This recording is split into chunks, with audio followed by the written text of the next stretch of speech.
$20.300. É este o número que vai abanar a indústria automóvel japonesa e que ninguém, absolutamente ninguém, viu chegar. Por décadas, a Toyota foi a montanha inabalável, o sinônimo de fiabilidade e a escolha sensata para milhões de condutores em todo o mundo. A BYD, por sua vez, era uma empresa de baterias, uma fabricante de telemóveis, uma sombra distante no horizonte do Japão. Mas o mundo mudou. E mudou depressa. Enquanto a Toyota se preparava para um futuro de hidrogênio e híbridos lentos, a BYD avançou em silêncio, conquistando a China. Agora, a Europa. Este ano, a BYD vendeu mais carros elétricos do que a Tesla. As portas do mercado japonês, que sempre foram uma fortaleza inexpugnável para marcas estrangeiras, estão a ceder. E a Toyota, a gigante que parecia imortal, acabou de lançar a sua resposta. Um Kei-Car elétrico, pequeno, ágil, mais importante, com um preço que desafia a lógica do mercado. $20.000 por um carro que promete ser o cavalo de Troia da mobilidade elétrica no Japão. Não é uma bicicleta. Não é um brinquedo. É uma declaração de guerra. A questão não é se a Toyota consegue competir. A questão é se o mundo já ultrapassou a Toyota antes mesmo de ela começar a correr. E a resposta, como vais ver, é mais assustadora do que qualquer anúncio de uma montadora. Para perceberes o que está em jogo, tens de voltar atrás. Bem atrás, para o momento em que a Toyota decidiu, com toda a sua sabedoria e poderio financeiro, que o futuro não era elétrico. E foi aí que tudo começou a correr mal. Pensa na indústria automóvel japonesa.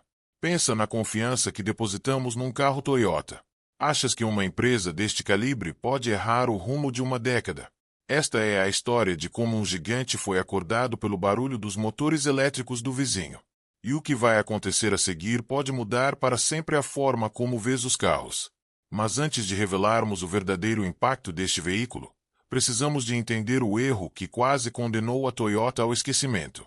Para perceberes o tamanho do choque que a Toyota está a sentir agora, tens de voltar atrás no tempo.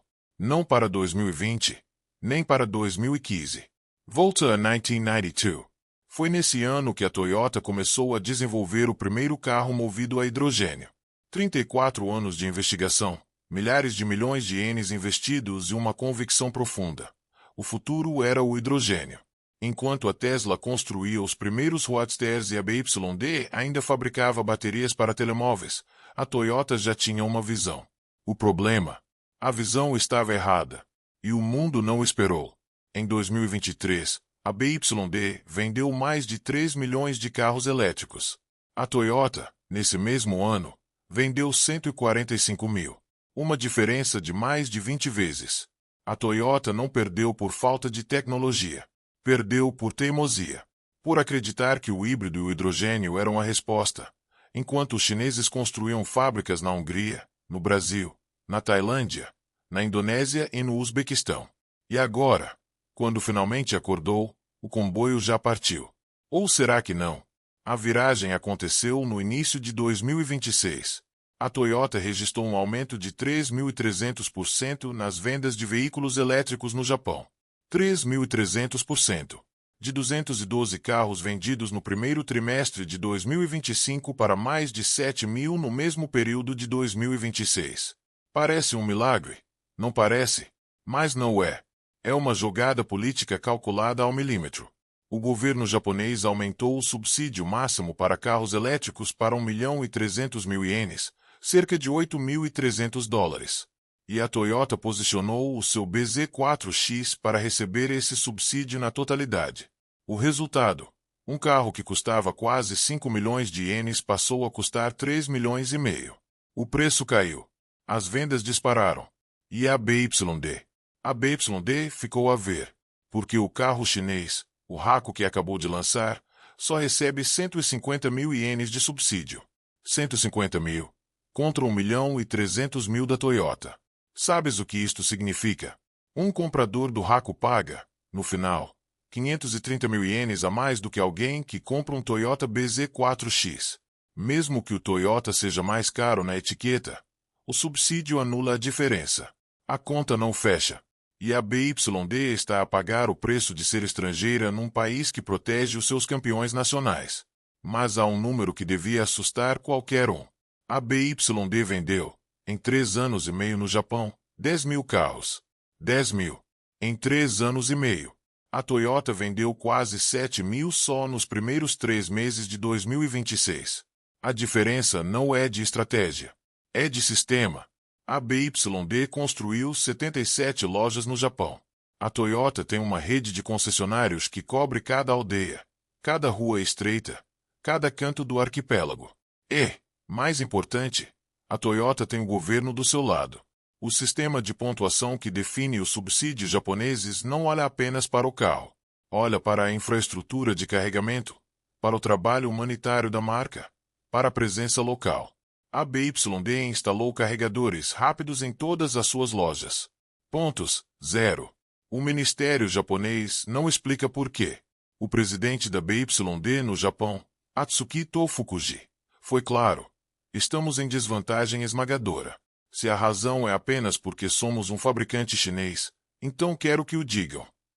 A pergunta que tens de fazer é esta: o que acontece quando o campo de jogo não é nivelado?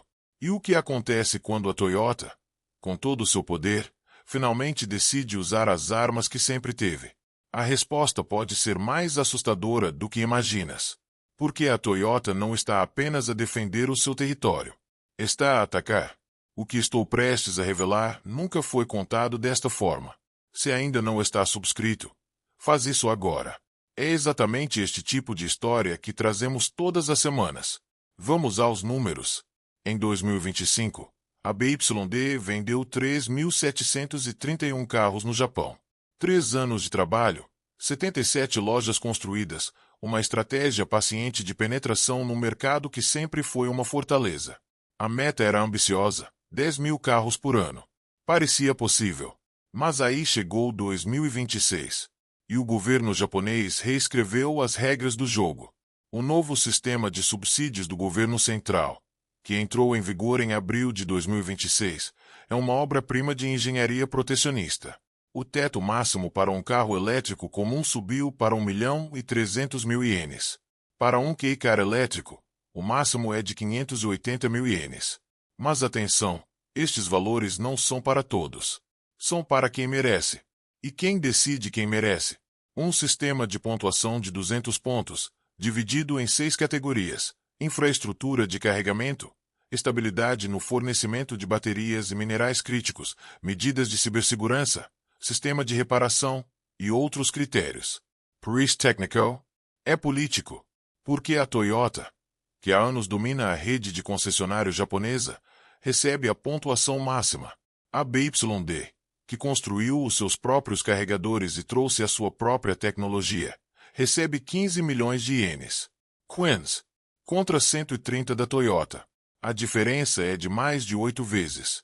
Um carro chinês, na prática, custa ao consumidor japonês mais de $6.000 a mais do que um carro nacional, mesmo que o preço de etiqueta seja o mesmo. E depois há o bônus. Tóquio, a cidade mais rica e populosa do Japão, decidiu aumentar o seu subsídio local para 130.000 ienes por veículo. Mas a BYD, mais uma vez, ficou de fora do escalão mais alto. O resultado final: um Toyota BZ4X, que custa 4.800.000 ienes, pode ser comprado por cerca de 2.200.000 ienes com todos os subsídios. Um BYD Hako, que custa 2.500.000 ienes, recebe apenas 15 milhões do governo central e 30 milhões de Tóquio. O preço final: cerca de 2.455.000 ienes. O Toyota, mais caro na etiqueta, fica mais barato na loja. Como é que é possível? É possível porque o governo japonês quer que seja possível. E os números não mentem. No primeiro trimestre de 2026, a Toyota vendeu mais de 7 mil carros elétricos, um aumento de 3.300% em relação ao ano anterior. A BYD cresceu apenas 16%. Mas esta história não é sobre a Toyota a vencer. É sobre a BYD a recusar-se a perder. Agora que percebeste o campo de batalha, é hora de conheceres as armas. Porque esta guerra não se vence com subsídios. Vence-se com aquilo que os carros têm, e com o que os carros custam. Em fevereiro de 2026, A Toyota e a Daihatsu lançaram os primeiros Kei elétricos a sério. O Toyota PX Van BEV e o Daihatsu EJ Cargo. O preço: 3.146.000 ienes. Cerca de $20.300. Price barato? Compara com a versão a gasolina do mesmo carro. 1.100.000 ienes. $7.100. O elétrico custa 3 vezes mais. 3 vezes. Para um veículo que faz exatamente o mesmo trabalho, transporta exatamente a mesma carga e tem exatamente o mesmo espaço. A única diferença é o motor, a bateria e o preço. A Toyota está a pedir-te para pagares o dobro, não o triplo, por um carro que promete poupar-te em combustível. Mas quanto tempo demoras a recuperar esses $13.000 de diferença? Anos. Muitos anos. Então por que comprar o elétrico? Porque o governo quer que compres. E porque o governo paga para comprares. O subsídio máximo para um Kei Car elétrico no Japão é de 580.000 ienes. A Toyota, com a sua pontuação máxima, recebe esse valor na totalidade. O PX Van, com o subsídio, baixa para 2.500.000 ienes. Ainda é mais do dobro do que a versão a gasolina. Mas, para uma empresa de entregas, a outra conta, o custo operacional. Menos vibração, menos ruído, menos manutenção. E autonomia de 257 km. Suficiente para um dia inteiro de entregas urbanas. O alvo não és tu, condutor particular. É a última milha. É a Amazon. É a Yamato. São as frotas que fazem centenas de entregas por dia. Para esses, a conta fecha. A BYD, por sua vez, está a jogar um jogo diferente. Em 28 de julho de 2026, lançou o Haku, o seu primeiro Kei Car, desenhado especificamente para o mercado japonês. Preço: 2.150.000 ienes. $3.000. Menos de 2/3 do preço do Toyota. Autonomia: 320 km. Mais do que o Toyota, mais do que o Nissan Sakura, mais do que qualquer Kei elétrico no mercado. É a primeira vez que uma marca estrangeira desenha um carro exclusivamente para o Japão. E a BYD não está a brincar. Portas elétricas corrediças em ambos os lados. Bateria de lâmina de fosfato de ferro e lítio. A mesma tecnologia que tornou a BYD líder mundial em baterias. E um preço que, mesmo sem subsídios, compete com os carros japoneses. Mesmo com subsídios. Pensa no teu trabalho por um segundo.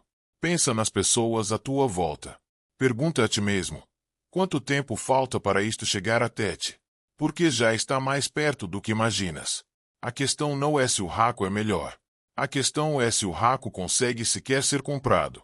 E a resposta, como vais ver, não depende do carro. Depende do país onde ele é vendido. E então, a 28 de julho de 2026, a BYD lançou o Haku. Não é um conceito. Não é um protótipo. É um carro a sério, nas ruas do Japão, com um preço de entrada de 2.140.000 ienes, cerca de $13.500. E em apenas 2 semanas, a BYD já tinha 1.002 reservas. 80% dos compradores escolheram a versão mais cara, a Haku 300 Premium, com autonomia de 320 km. 320 km contra os 180 do Nissan Sakura e os 257 do Toyota PX Van. É a primeira vez que um carro estrangeiro entra no segmento Kei com especificações que batem os campeões nacionais. A BYD não está a jogar para empatar. Está a jogar para vencer. Mas há um número que devia assustar qualquer um. A diferença de subsídios entre um Toyota e um BYD no Japão pode chegar aos 190.000 ienes a favor da Toyota. 190.000 ienes. Isso é mais de $1.200 de vantagem para o carro japonês, mesmo que o BYD seja mais barato na etiqueta. E, ainda assim, o Haku vendeu 1.000 unidades em 2 semanas. Não é um milagre. É um sinal. Um sinal de que o consumidor japonês começa a olhar para além da bandeira e a olhar para o que o carro realmente oferece. Porque, no final do dia, o que interessa é o que ele faz, o que custa, e o que sentes quando o conduzes. E o Haku, com os seus 320 km de autonomia, com as suas portas elétricas corrediças, com a sua bateria de lâmina LFP, e com o seu preço agressivo, está a provar que a tecnologia chinesa é uma alternativa real. O que isto significa para ti? Significa que a guerra dos carros elétricos não é um jogo de grandes números. É um jogo de detalhes. É um jogo de subsídios, de redes de concessionários, de confiança, de medo. E, acima de tudo, é um jogo de timing. A Toyota perdeu uma década a apostar no hidrogênio. A BYD aproveitou essa década para construir a maior fábrica de baterias do mundo, para dominar a cadeia de fornecimento de lítio, para aprender a fazer carros mais baratos, mais eficientes e mais desejáveis. E agora, quando finalmente acordou, a Toyota está a usar o seu poder político para travar o avanço chinês. Mas vai funcionar? A BYD já vendeu 10 mil carros no Japão em 3 anos e meio. Este ano, quer vender mais 10 mil só do Raco. Não é uma ameaça. É uma certeza. A Toyota está a defender o seu castelo. Mas o cerco está a apertar. A história deste Kei-car não é sobre um carro. É sobre uma mudança de poder. É sobre o momento em que o gigante acordou e descobriu que o anão já tinha crescido. O que vais fazer tu, quando o mesmo acontecer na tua rua, no teu país, na tua vida? Mas há uma parte desta história que quase ninguém discute. O próximo vídeo no teu ecrã vai diretamente a esse ponto. Não feches este separador.